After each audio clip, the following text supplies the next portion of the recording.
We are absolutely thrilled to have you here at the beautiful Hilton Hotel, Manchester, Deansgate, for a day packed with inspiration, learning and growth.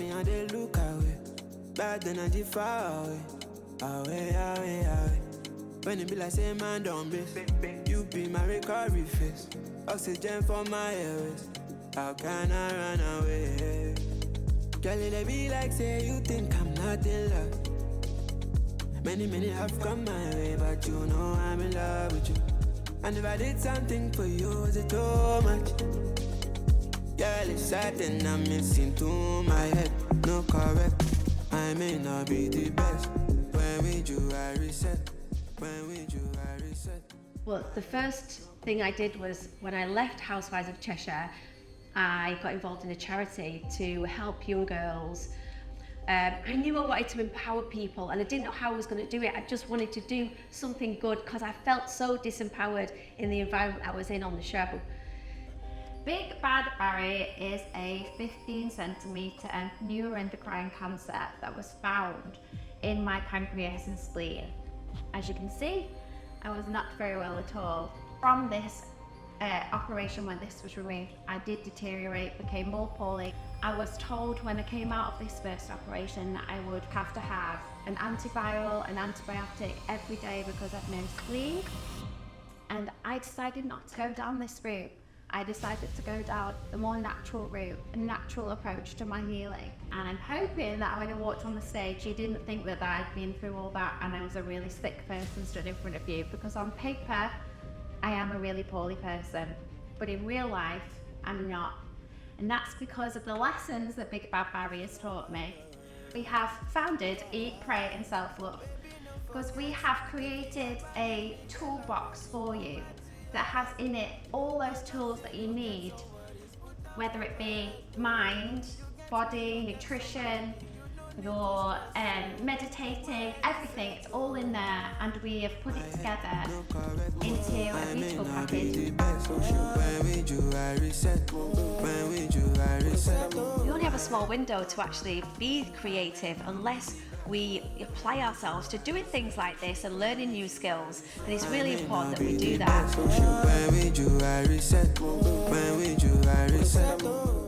And that was it, and I started to think, what we're doing it for? If I don't enjoy this, if I don't enjoy this sport or the job, what am I doing it for? Am I letting these nerves take over what I'm working so hard for? There's no point, is there? If it's about the money, there's easier ways to make money than getting punched in the face, that's for sure, do you know what I mean? So, sometimes I believe it can just be a few sentences or someone saying something to you.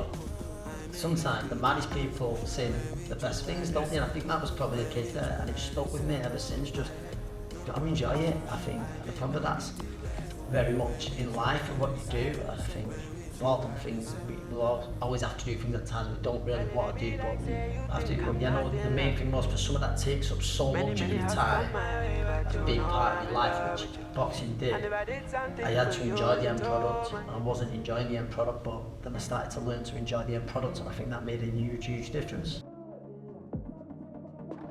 So this is our first panel discussion of the day. Look, I'll kick things off, but ultimately this is your opportunity as an audience to get to know our guests, ask them questions, anything that's on your mind. But before we get to that, Lewis, let's start with you, if that's all right. Lewis, of course, has just walked away from Paris with none other than a bronze medal. Please give that money. Why don't you just talk us through some of the challenges that you faced and how you overcame them? I think the adversities are very normal. It doesn't matter what you do, you're always going to come across adversities and setbacks as well. And I think a good way of looking at opportunities rather than problems, because if you tell yourself that you've got a problem, it almost sounds negative straight away. And I think there's by replacing that word with opportunity, it allows you to approach the issue in a better way. Please, I'm come to you next, if that's all right. What is the importance of nutrition for you in your life? Sure.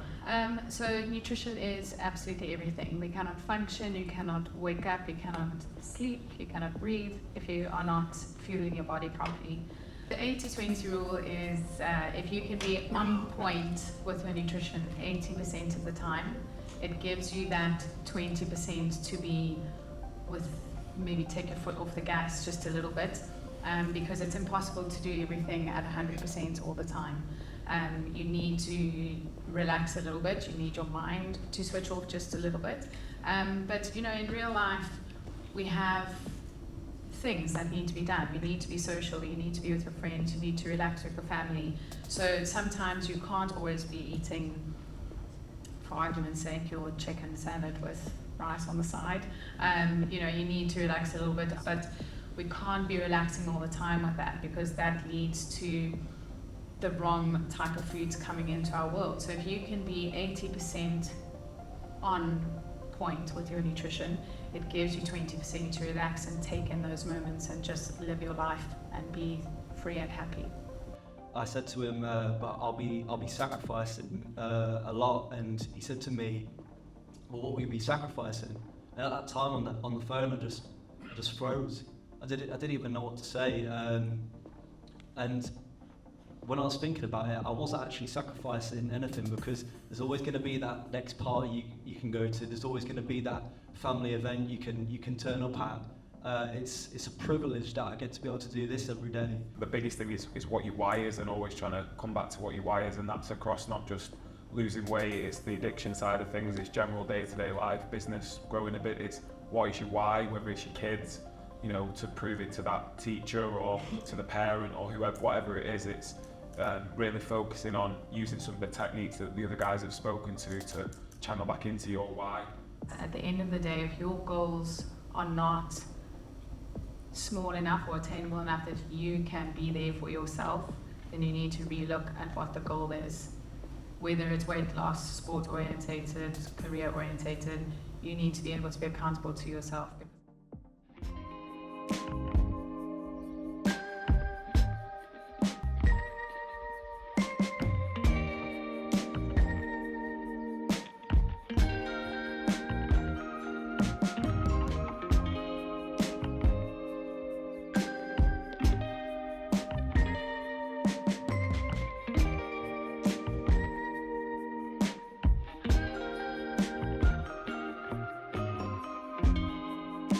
The fortune cookie reads the truth you want to see, but that don't do me any good when you won't answer me.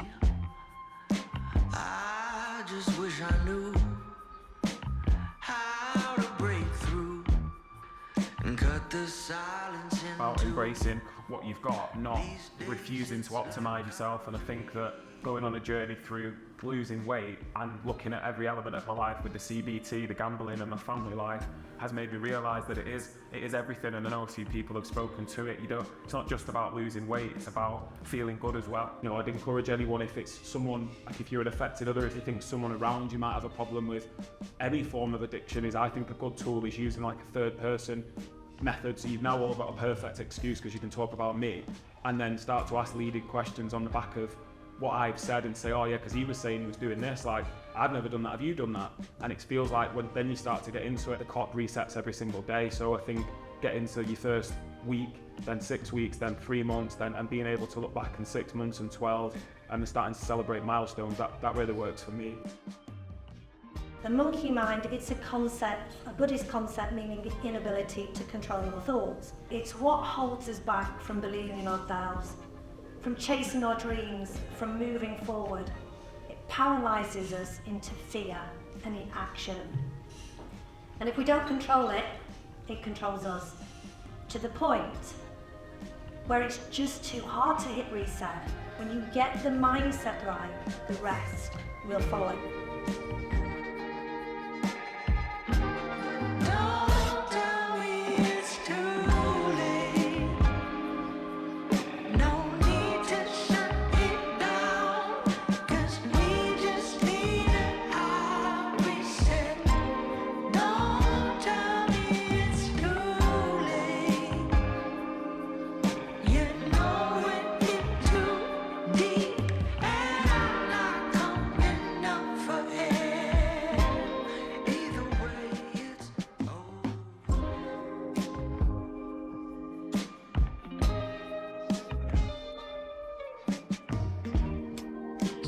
speaker is an exceptional athlete. I'm really, really looking forward to this conversation, who has excelled in both football and boxing.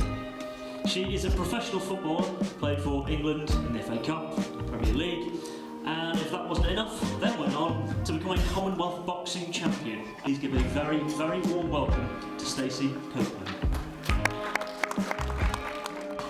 So anyway, I would say one else thing is watch your mind. It's also good for other people when they're being horrible or mean or difficult. You don't have to say it to them, but just think, you're not watching the mind. And it kind of like diffuses it rather than thinking, what an ass or whatever. It helps you just think, you've lost control of the mind a little bit. I did this just last week because I don't want to pretend that I've got all this sorted. Nobody does, I don't think. In fact, I was listening to a thing the other week about, who was it, Eckhart Tolle, who was saying that when he lived amongst the monks, they were moaning about getting up at 4 in the morning, and I was like, no way! Because I just didn't think they complained about anything, but they do. So there you go, it's good to know.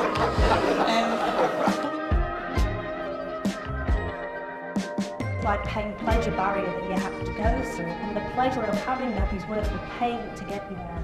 And if you don't have that vision for the future, you spend your life moving away from what you don't want, you never get any closer. So people could go, I don't want to be like that, I don't want to be like that, don't want that to happen. But not really move to, this is what I'm going to create.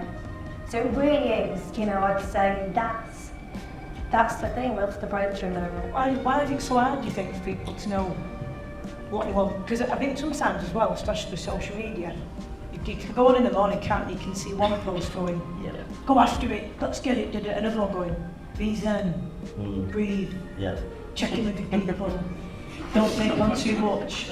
So you're like, look, you do you. You're like, oh, what was supposed to do? Yeah. You're like, oh, what was supposed to do? Do you know what I mean? So you can get that many sort of messages out there that's part of the evolution we ought not to have, really. We've been adapted to all of this stimulation we've got all the time. It's like, it's hard to sift through it and go, well, what do I think? Well, some people can do it better than others, but I'm making a decision on what that is, because I talked to one of the guys earlier and he was like, I'm doing 6 or 7 things and I'm just lost. So he's not actually doing any one of them. He's struggling with all the 6. Like, well, you can do them. And he's like, should I do 1 at a time? No, I think you can do 6 at once. But you must treat them individually with those steps, otherwise you never get to the first one.